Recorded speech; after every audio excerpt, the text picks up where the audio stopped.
Hello दोस्तों, cricket highlights and facts पर आपका स्वागत है। तो चलिए देखते हैं कि आज कौन सी टीम के बारे में बात होगी। तो चलिए शुरू करते हैं आज की वीडियो। दिल थाम के बैठ जाइए।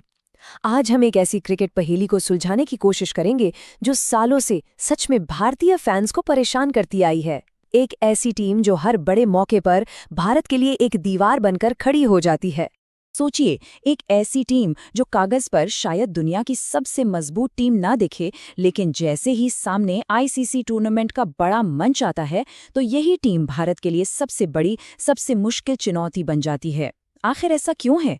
क्या ये सिर्फ एक इत्तेफाक है, किस्मत की बात है, या फिर इसके पीछे कोई बहुत गहरी रणनीति छिपी हुई है? आज की इस पड़ताल में हम इसी पहेली की हर परत को खोलने की कोशिश करेंगे। देखिए, इस पहेली को समझने के लिए हमें थोड़ा सा पीछे जाना होगा, इतिहास के पन्नों को पलटना होगा। क्योंकि न्यूजीलैंड की ये जो चुनौती है, ये कोई आज की बात नहीं है, बल्कि दशकों से चली आ रही एक कहानी है। जरा इस टाइमलाइन पर नजर डालिए। साल 2000 चैंपियंस ट्रॉफी का फाइनल, फिर 2003 वर्ल्ड कप का वो अहम मुकाबला, 2016 टी20 वर्ल्ड कप, फिर 2019 का वो सेमीफाइनल जिसे शायद ही कोई भूल सकता है, और 2021 की वर्ल्ड टेस्ट चैंपियनशिप। आप देखिए, फॉर्मेट बदले, कप्तान बदले, खिलाड़ी बदले, लेकिन एक चीज, एक नतीजा नहीं बदला: बड़े मौकों पर न्यूजीलैंड का भारत पर हावी हो जाना। ये आंकड़े चीख चीख कर बताते हैं कि ये महज एक या दो मैचों की बात तो बिल्कुल नहीं है। अब बात करते हैं नॉकआउट मैचों की, मतलब डू और डाई, जहां ये टक्कर और भी ज्यादा गंभीर और भी ज्यादा तनावपूर्ण हो जाती है। और एक खास मैच ने तो इस राइवलरी को, इस टक्कर को एक नई ही पहचान दे दी। उस दिन को याद करने की कोशिश कीजिए। 2019 वर्ल्ड कप का सेमीफाइनल, मैनचेस्टर का ओल्ड ट्रैफर्ड मैदान। आसमान में घने बादल छाए हुए थे। मैच एक दिन में खत्म ही नहीं हुआ, 2 दिनों तक चला। माहौल में एक अजीब सा तनाव था, एक टेंशन थी, और करोड़ों उम्मीदों का बोझ भारतीय टीम के कंधों पर था। न्यूजीलैंड ने भारत के सामने जीत के लिए 240 रनों का लक्ष्य रखा। अब देखिए, कागज पर यह लक्ष्य बहुत बड़ा नहीं लग रहा था।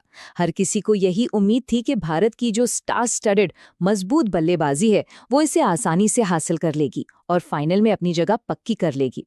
लेकिन फिर जो हुआ वो एक बुरे सपने की तरह था। वो इतिहास बन गया। भारत की पारी की शुरुआत इससे खराब नहीं हो सकती थी।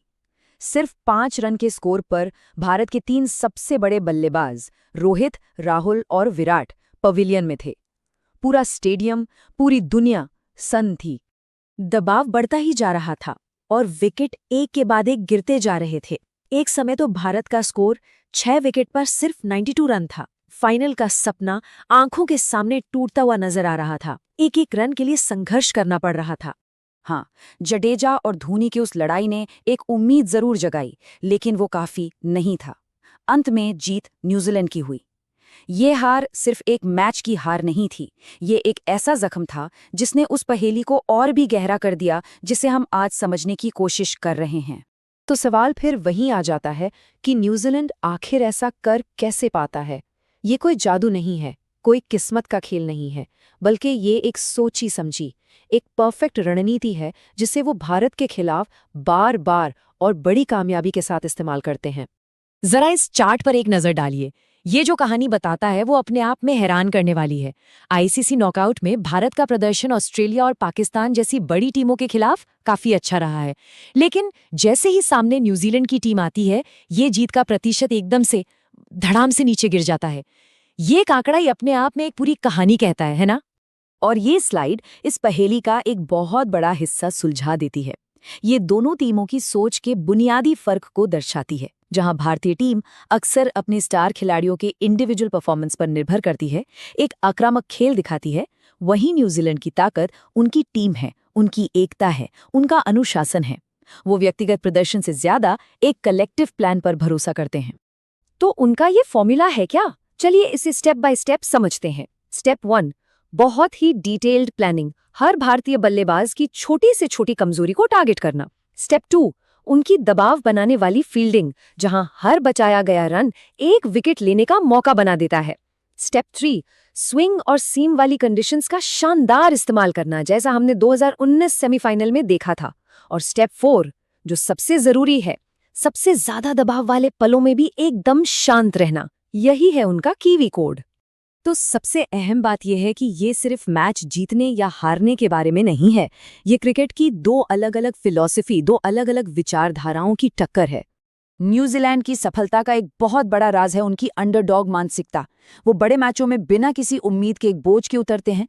सारा का सारा दबाव सामने वाली टीम पर होता है और वो बस शांति से अपनी योजना पर काम करते हैं। ये चीज़ उन्हें खुलकर और स्मार्ट क्रिकेट खेलने की आज़ादी देती है। तो आज की इस पूरी पड़ताल से हमने क्या सीखा? पहली बात, भारत के लिए ये एक टैक्टिकल चैलेंज है, एक सामरिक चुनौती है। दूसरी बात, कीवी टीम की असली ताकत उनके इंडिविजुअल स्टार्स नहीं बल्कि उनकी पूरी यूनिट है।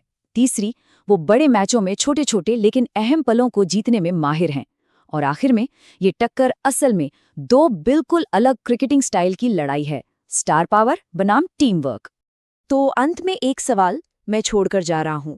जिस तरह से ये दोनों टीमें एक दूसरे की रणनीति को चुनौती देती हैं, जिस तरह से ये दिमागी खेल चलता है, क्या हम ये कह सकते हैं कि ये सिर्फ एक मैच नहीं बल्कि आधुनिक क्रिकेट के इतिहास की सबसे बड़ी टैक्टिकल राइवलरी है?